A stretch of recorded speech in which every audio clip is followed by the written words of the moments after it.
Hello friends, welcome to being IAS. उम्मीद करते हैं आप सभी लोग स्वस्थ होंगे, अपनी पढ़ाई कर रहे होंगे और हमारी एनसीईआरटीज़ की सीरीज़ जो चल रही है उसको देख रहे होंगे और उससे कुछ हल्के फुल्के नोट्स भी बना रहे होंगे, क्योंकि ऐसा करना ज़रूरी ही नहीं, बहुत ज़रूरी है।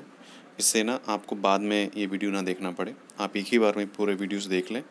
डे बाय डे जब भी वीडियोज अपलोड होता है तो आप तुरंत वीडियो को देखें, ये मत कहें कि हम कल देख लेंगे या परसों देख लेंगे। ऐसे काम जब टालेंगे ना तो काम बढ़ जाते हैं, ठीक है, इसलिए फिर कोई काम नहीं हो पाता है।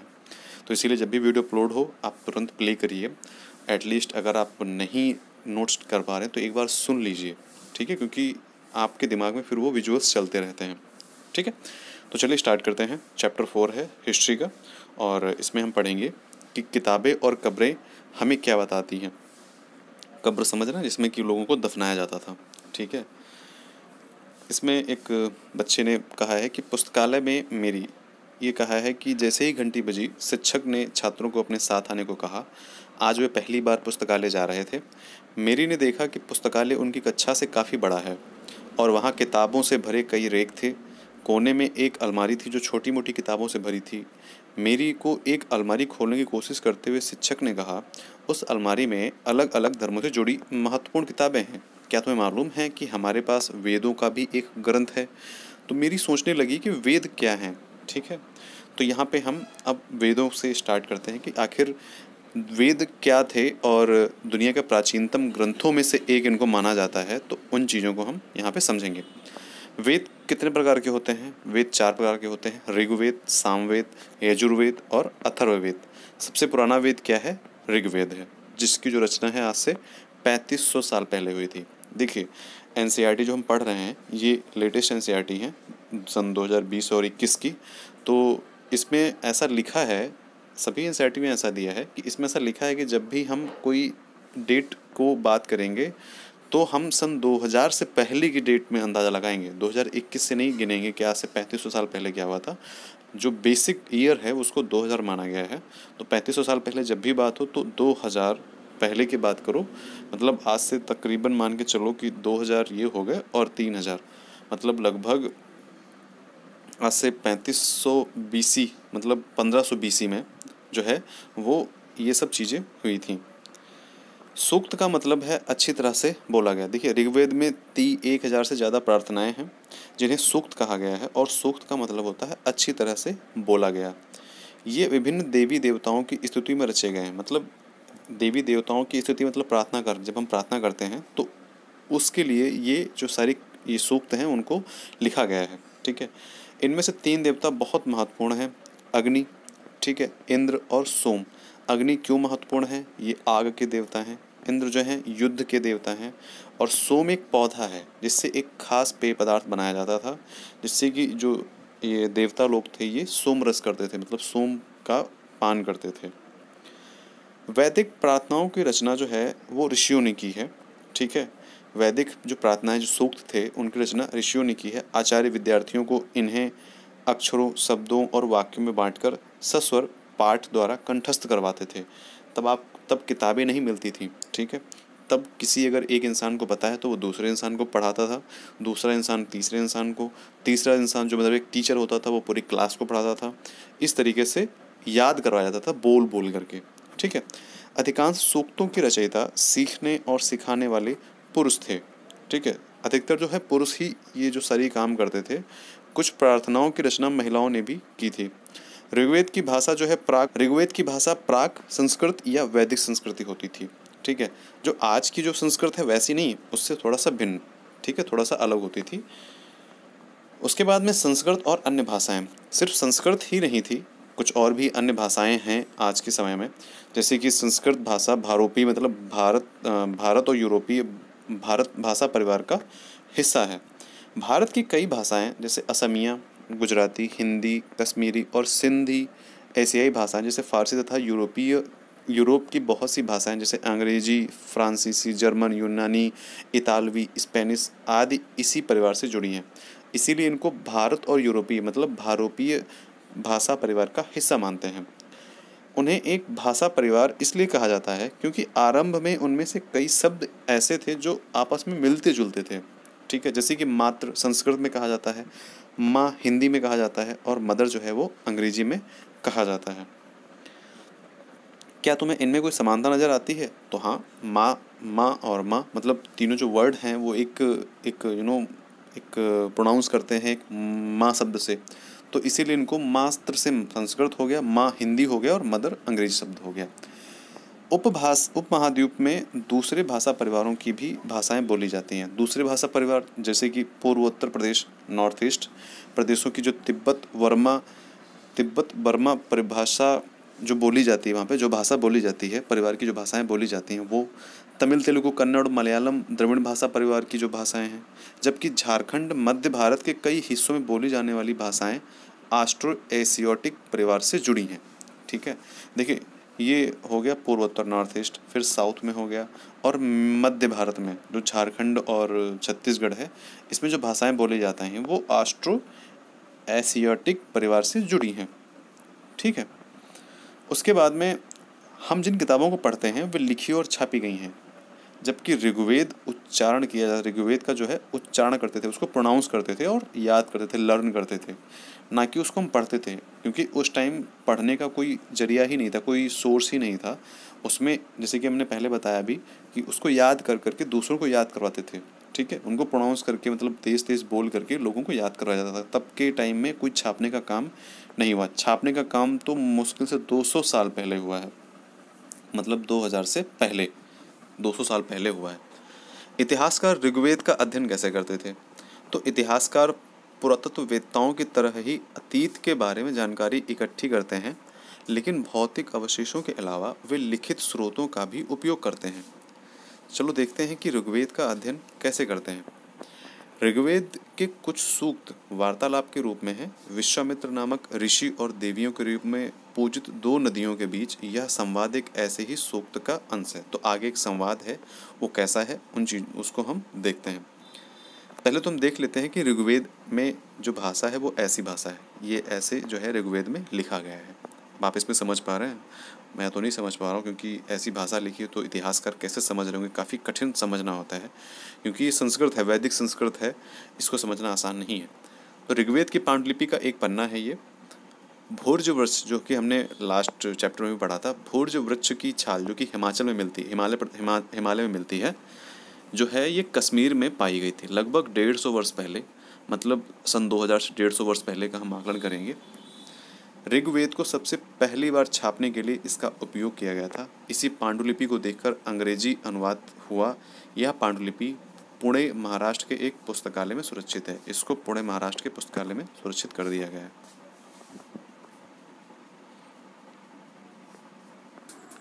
तो अब हम विश्वामित्र और नदियों का जो वार्तालाप हुआ है वो पढ़ेंगे। विश्वामित्र ने कहा है, हे नदियों, अपने बछड़ों को चाटती हुई, बछड़ा समझ रहे ना, जो गाय के बच्चे होते हैं, को चाटती हुई दो दमकती गायों की तरह दो फुर्तीले घोड़ों की चाल से पहाड़ों से नीचे आओ। आप समझ रहे हैं मतलब यहाँ क्या है कि जो ये गाय और ये घोड़े जो कह रहे हैं, इनकी तुलना नदियों से की गई है। इंद्र द्वारा दी गई शक्ति से स्फूर्त तुम रथों की गति से सागर की ओर बढ़ रही हो। तुम जल से परिपूर्ण हो और एक दूसरे से मिल जाना चाहती हो। तो नदियाँ क्या कह रही हैं कि जल से परिपूर्ण हम देवताओं के बनाए रास्ते पर चलती हैं, एक बार निकलने पर हमें रोका नहीं जा सकता है। हे ऋषि, तुम हमसे प्रार्थना क्यों कर रहे हो? तो विश्वामित्र ने कहा, हे बहन, मुझ गायक की प्रार्थना सुनो। मैं रथों गाड़ियों सहित बहुत दूर से आया हूँ। कृपा करके अपने जल को हमारे रथों और गाड़ियों की धुरियों के ऊपर ना उठाओ, ताकि हम आसानी से उस पार जा सकें। तो नदी ने कहा, हम तुम्हारी प्रार्थना सुनेंगे, जिससे तुम सब सुरक्षित उस पार जा सको। तो इतिहासकार बताते हैं कि यह प्रार्थना उस क्षेत्र में रची गई होगी जहाँ पे ये नदियाँ बहती हैं। वो यह भी सुझाते हैं कि जिस समाज में ऋषि रहते थे वहाँ घोड़ों और गायों को बहुत महत्व दिया जाता था। देखो, आज से जो कई साल पहले, जब भी 3000 साल पहले जब ये टाइम था, तो उस टाइम घोड़ों, गायों, जो मतलब गाय पालतू जानवर थी, जो पालतू पशु होते थे, उनको ज़्यादा महत्व दिया जाता था, घोड़ों को, गायों को। ठीक है, इसलिए नदियों की जो तुलना है उनको घोड़ों और गायों से की गई है। अब यहाँ पे ये कह रहा है, क्या तुम्हें लगता है कि रथ भी महत्वपूर्ण थे? अपने जवाब के लिए कारण बताओ। प्रार्थना की पंक्तियों को दोबारा पढ़कर यह बताओ कि उनमें परिवहन के लिए किन किन साधनों का उल्लेख हुआ है। ठीक है, ये क्वेश्चन है यहाँ पे। तो हाँ, महत्वपूर्ण थे, क्योंकि जब सामान वामान लेके जाना होगा तो कैसे क्या करेंगे, तो रथ महत्वपूर्ण थे। और प्रार्थना की पंक्तियाँ जो थी वो भी मतलब परिवहन के साधन जो थे उसमें उल्लेख हुआ है। ऋग्वेद की प्रार्थनाओं में अन्य दूसरी नदियाँ जैसे खासकर सरस्वती, सिंधु और उसकी सहायक नदियों का भी जिक्र है। हाँ, तो जिक्र है क्योंकि उसमें इन नदियों को ज़्यादा वो दिया गया है, महत्व दिया गया है। गंगा और यमुना का सिर्फ एक बार ही उल्लेख हुआ है, ठीक है, ऋग्वेद में। अब इसमें ऐसी 5 नदियों को बताओ जिसमें ऋग्वेद में नहीं, जो ऋग्वेद में नहीं है। तो सरस्वती, सिंधु और उनकी सहायक नदियाँ जो भी हैं, इनका जिक्र किया गया है ऋग्वेद में। लेकिन गंगा, यमुना जो है, इनका सिर्फ एक बार उल्लेख किया गया। तो कौन सी ऐसी नदियाँ हैं जिनका उल्लेख ऋग्वेद में नहीं है, ठीक है, तो वो हम आगे समझेंगे। अब यहाँ पे जानते हैं मवेशी, घोड़े और रथ क्या होते थे।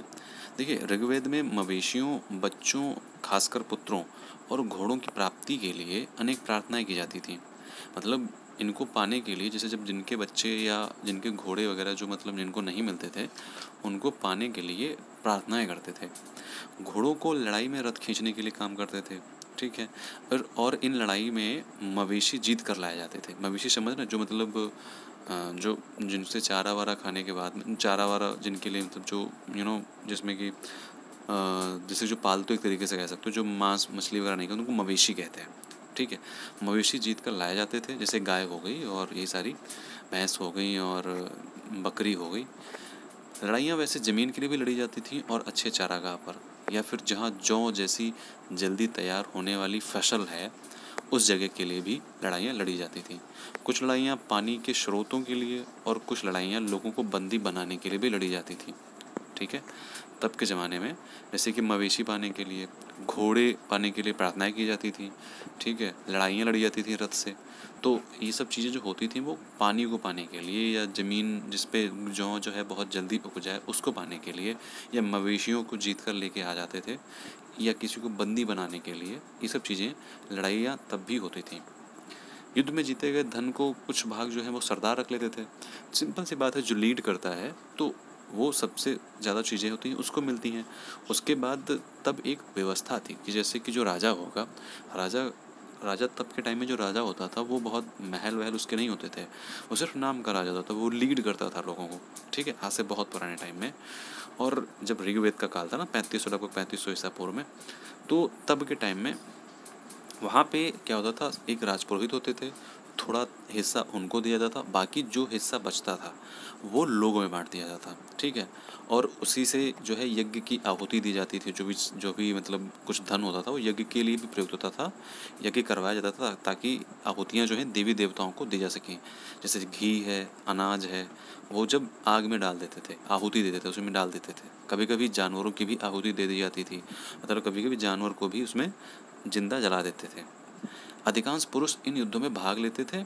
कोई स्थायी सेना नहीं होती थी, लेकिन लोग सभाओं में मिलते जुलते थे और युद्ध व शांति के विषय और सलाह मशवरा पर काम करते थे।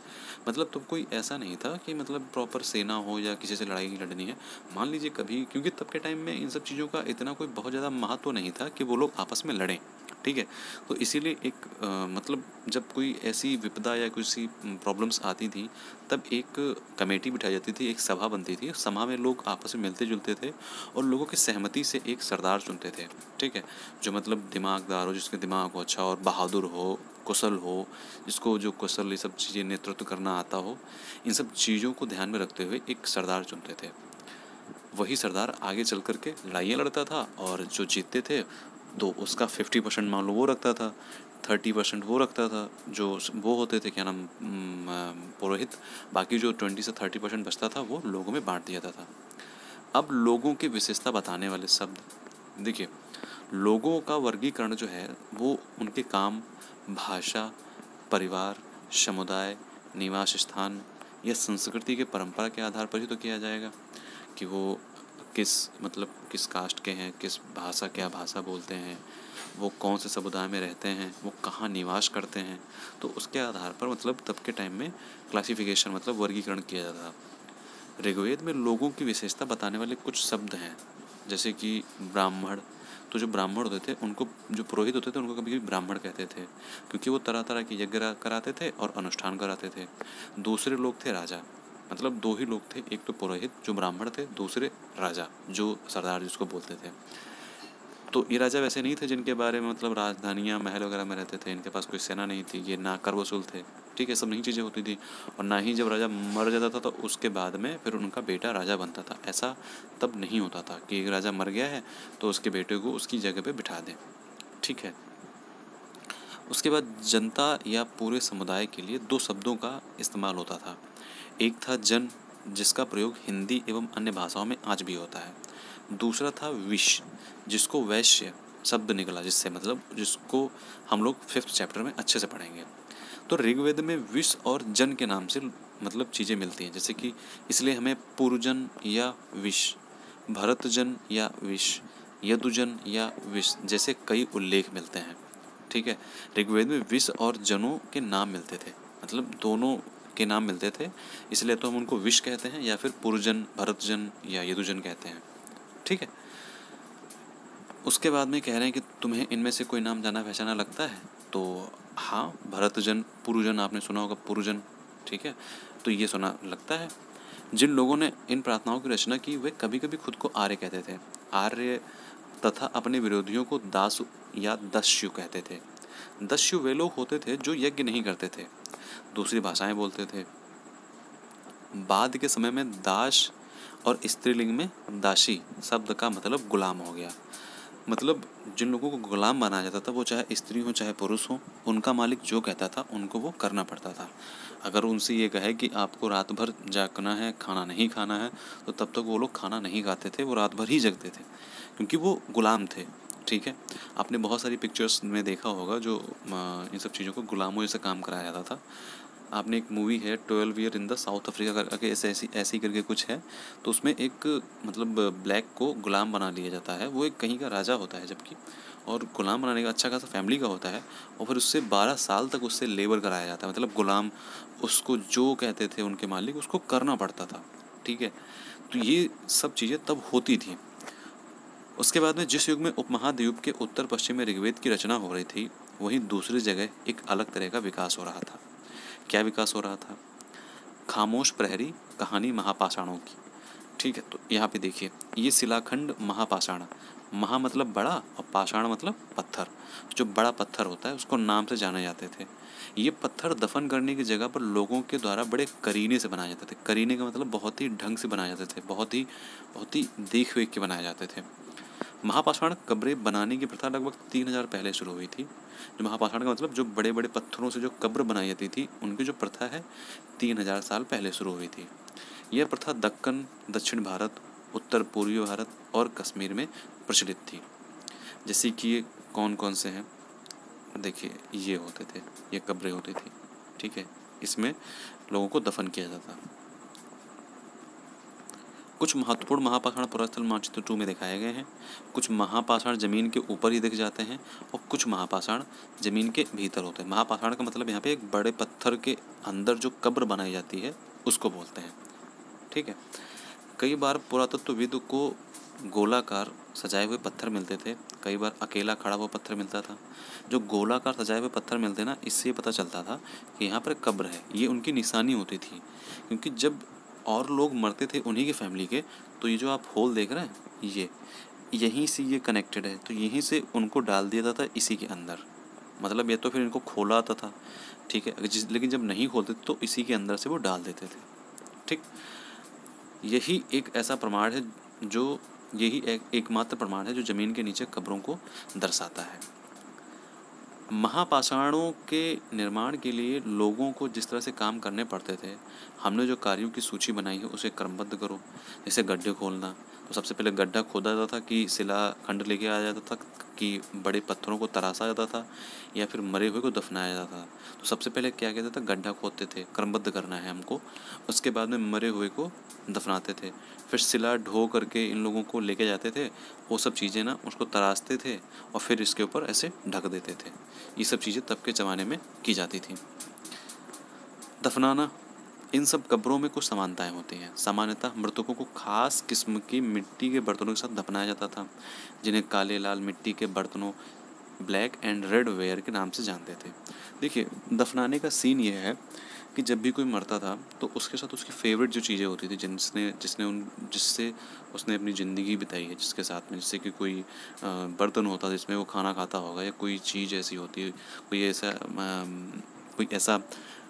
कोई ऐसी चीज़ होती होगी जिससे उसका यूज करता था, जैसे कि गमले हो गए या कोई घड़ा हो गया, तो जिसमें वो जिसका जो फेवरेट था, सोने के गहने हो गए या सामान हो गया, उसका कोई फेवरेट पेट हो गया, पालतू पशु हो गया, लोहे के औजार हो गए, हथियार हो गए, तो इन सब चीज़ों को जो मरता था उसकी जो फेवरेट चीज़ें होती थी उसके साथ में दफना दिया जाता था। ठीक है, अब ये पूछ रहे हैं कि क्या हड़प्पा के शहरों में लोहे का प्रयोग होता था? तो हड़प्पा का जो टाइम था वो 47 से स्टार्ट हुआ था BC से, और 39 BC तक रहा है ना। तो इस टाइम तो लोहा खोजा ही नहीं गया था, तो वहाँ पे कांसा, तांबा, टिन, इन सब का प्रयोग होता था, तो लोहे का प्रयोग तब तो होता नहीं था। ठीक है, बाईं और घोड़े के सामान देखिए, महापाषाण से मतलब कब्रों से हमको ये मिले हैं, ये घोड़े का है, ये कटार, ये कुल्हाड़ी है, और ये कटार है। ठीक है, ये सब हमको कब्र से मिली थी। फिर है लोगों की सामाजिक असमानताओं के बारे में पता करना। देखिए, पुरातत्वविद यह मानते हैं कि कंकाल के समय पाई गई चीज़ों से मरे हुए व्यक्ति की ही रही होंगी। ठीक है, जो चीज़ें हैं वो मरे हुए व्यक्ति की ही होंगी। कभी कभी एक कब्र की तुलना में दूसरी कब्र में ज़्यादा चीज़ें मिलती थी। ठीक, यहाँ एक व्यक्ति की कब्र में 33 सोने के मनके और शंख पाए गए। दूसरे कंकालों के पास सिर्फ कुछ मिट्टी के बर्तन पाए गए। तो इससे क्या पता चलता है कि भाई जिनके पास सोना था वो अमीर होंगे, और जिनके पास मिट्टी के बर्तन थे वो गरीब होंगे। ठीक है, मतलब सामाजिक स्थिति में भिन्नता को दर्शाता है। और कुछ सरदार होंगे, कुछ अनुयायी होंगे, सरदारों के पास ज़्यादा सामान होता था तो उनके पास ज़्यादा चीज़ें जैसे सोने वगैरह दफन होते थे। जो लोग गरीब थे उनके पास मिट्टी के बर्तन ही दफन होते थे। ठीक है, उसके बाद में क्या कुछ कब्रगाहें खास परिवारों के लिए थीं? तो हाँ, बिल्कुल ऐसा हो सकता है। कभी कभी महापहाड़ों में एक से अधिक कंकाल मिले हैं। वे यह दर्शाते हैं कि शायद एक ही परिवार के लोगों को एक ही स्थान पर अलग अलग समय में दफनाया गया हो। बाद में मरने वालों को पोर्ट होल, जो मैंने बताया नहीं था, ये इसके यहाँ पर ये पोर्ट होल था, यहाँ से कनेक्टेड था, उसके द्वारा कब्रों में ला करके दफना दिया जाता था। ऐसे स्थान पर गोलाकार पत्थर या चट्टान चिन्हों का काम करते थे। जैसे कि आपको पता हो कि आपकी कौन सी कब्र है, अगर मतलब ऐसा कहीं कुछ होता है, जैसे तब के टाइम में अगर पता करते थे कि भाई कौन कब्र है, तो उसके लिए वहाँ पे एक चिन्ह लगा देते थे। वो कोई भी हो, चाहे वो एक पत्थर खड़ा कर दें या फिर वो गोल गोल मतलब पत्थर रख दें किनारे तरफ, चारों तरफ, ऐसे करते ताकि उनको जो है वहाँ पे उनकी एक पहचान हो सके, जहाँ लोग आवश्यकता अनुसार शवों को दफनाने दोबारा आ सकते थे। फिर एक इनाम गांव है। इनाम गांव मैं आपको बताता हूँ, मुंबई जो है ना, ये मुंबई के जस्ट पास में, यहाँ पर जैसे कि आपने ये मैप देखा, यहाँ पे ये मुंबई है ऊपर। ठीक है, तो यहाँ पे मुंबई है, तो यहाँ पे आपका वो इनाम गांव है। तो इनाम गांव को खोजो। यह भीमा की सहायक नदी घोड़ के किनारे एक जगह है जहाँ पर 3600-3700 साल पहले लोग रहते थे। यहाँ वयस्क लोगों को प्रायः गड्ढे में सीधा लिटा करके दफनाया जाता था। सिर उनका उत्तर की तरफ होता था, आज भी सिर उत्तर की ही तरफ होता है। कई बार उन्हें घर के अंदर ही दफना दिया जाता था। घर के अंदर जो खाना पीना, पानी, जो चीज़ें होती थी वो उसी शव के पास रखी जाती थी और उसी में उसको दफना दिया जाता था।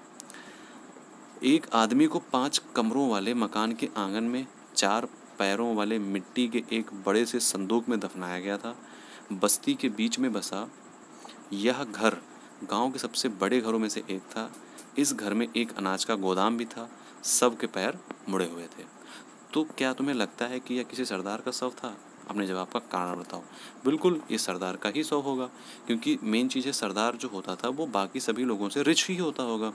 ठीक है, उसका एक अपना बड़ा घर होता होगा और उस घर में अधिक से अधिक सामान, अनाज और चीज़ें रखी रहती होंगी स्टोर करने के लिए, कि आगे का काम आएगा। क्योंकि इन लोगों के पास अनाज जो रहेगा, जो चीज़ें होती थी वो ज़्यादा होती थी, क्योंकि ये एक तरीके से अमीर होते थे। तो ये जो सब होता है ये सरदार का ही होगा। ठीक है, क्या बताते हैं हमें कंकाल का अध्ययन? देखिए, छोटे आकार के अगर हम कोई कंकाल देखेंगे तो सिंपल सी बात है वो किसी बच्चे के ही होंगे, लेकिन हम ये कैसे पहचानेंगे कि वो कोई पुरुष है या वो लड़की है या लड़का? ठीक है, लेकिन एक बच्चे के और बच्ची के कंकाल में कोई बड़ा फ़र्क होता नहीं है। मतलब जो बच्चे बच्ची में फ़र्क होता है वो बहुत ज़्यादा नहीं होता है, लेकिन हम ये पता लगा सकते हैं कि वो पुरुष है या स्त्री है। किस आधार पे? जैसे कि कभी कभी लोगों के साथ कंकाल मिले सामानों के आधार पर हम इसका अंदाज़ा लगा सकते हैं। जैसे कि अगर गहने मिलते हैं तो ये मान लेते थे कि वो जो कंकाल है वो किसका है? महिला का है। लेकिन ऐसी समस्या के साथ में समस्याएं भी थी, क्योंकि उस टाइम जो कुछ पुरुष लोग थे वो भी आभूषण धारण करते थे। तो इसीलिए उस टाइम ये बहुत मुश्किल था। लेकिन एक दूसरा तरीका था जो साइंटिस्ट वगैरह ने, जो इतिहासकार थे, उन्होंने ये सोचा कि कंकाल का लिंग पहचानने का बेहतर तरीका उसकी हड्डियों की जांच है। ठीक है, चूँकि महिलाएं बच्चों को जन्म देती हैं तो इसलिए उनका कटी प्रदेश या कूल्हा, जो कूल्हा है ना बैक साइड में कमर के पास में, पुरुषों से ज़्यादा बड़ा होता था। ठीक है, तो वहाँ हड्डियाँ ज़्यादा होती होंगी। तो इसीलिए उन्होंने ये अंदाज़ा लगाया कि जिनकी हड्डियाँ ज़्यादा हैं वो लेडीज़ हैं, और जिनकी हड्डियाँ एक तरीके से जो होती हैं 206 अगर उतरी हैं तो वो जेंट्स हैं। ये समझ कंकालों के आधुनिक अध्ययन पर आधारित है। ये आज भी प्रयोग होता है। तो इसी आधार पर उन्होंने ये चीज़ गेस करी कि हाँ ऐसा होगा तो ये महिलाएं हैं, अगर ऐसा होगा तो ये पुरुष हैं। आज से लगभग 2000 साल पहले चरक नाम के प्रसिद्ध वैद्य हुए थे, जिन्होंने चिकित्सा शास्त्र पर एक चरक संहिता नाम की किताब लिखी है। वो ये कहते हैं कि मनुष्य के शरीर में 360 हड्डियाँ हैं। ठीक है, यह आधुनिक शरीर रचना विज्ञान की 206 हड्डियों से काफ़ी ज़्यादा है। सिंपल सी बात है, मतलब 154 हड्डियाँ इन्होंने एक्स्ट्रा बताई हैं। लेकिन आज के जो साइंटिस्ट हैं उन लोगों ने क्या किया, उन्होंने कहा है कि भाई 206 हड्डियाँ हैं। तो हो सकता है कि चरक ने अपनी गिनती में दांत, हड्डियों के जोड़, कार्टिलेज को, इन सब चीज़ों को जोड़ करके बताया हो। तो हाँ, ऐसा हो सकता है, इन चीज़ों को जोड़ करके ही 360 या उससे ज़्यादा हड्डियाँ बनेंगी। तो बिल्कुल ऐसा हो सकता है। उसके बाद है कि इनाम गाँव के लोगों के काम धंधे कैसे होते थे। देखिए, इनाम गाँव में पुरातत्वविदों को गेहूँ, जौ, चावल, दाल, बाजरा, मटर, तिल के इन सभी चीज़ों के बीज मिले हैं। ठीक है, तो कई जानवरों की हड्डियाँ भी मिली हैं। कई हड्डियों पर काटने के निशान से यह अंदाज़ा हम लगा सकते हैं कि वो लोग इन जो जानवरों को थे वो खाते होंगे।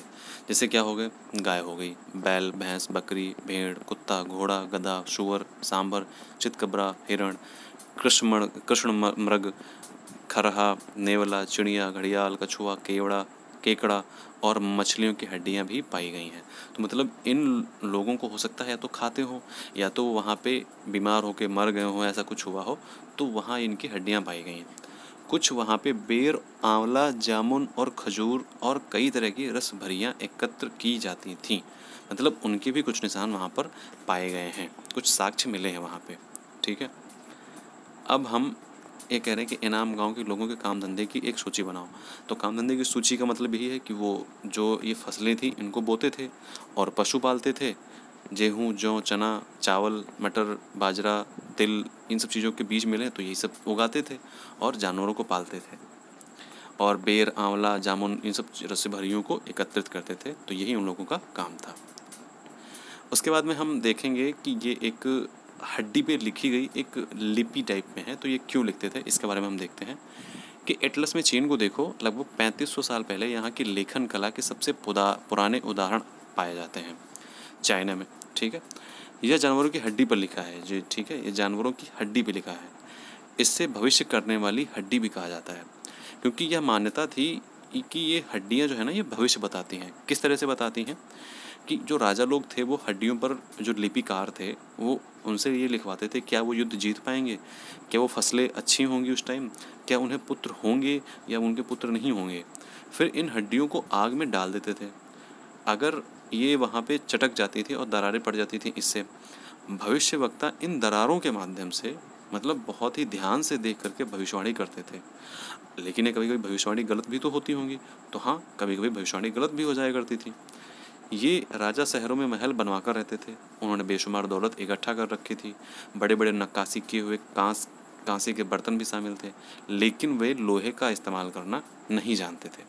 3500 साल पहले, मतलब मान के चलिए 3000 साल, मतलब सन 1500 BC में 2000 साल ये हो गए, और 1000 तो 1500 साल और पहले ऐड कर लीजिए, तो 1500 BC में मतलब लोहे का उपयोग नहीं होता था।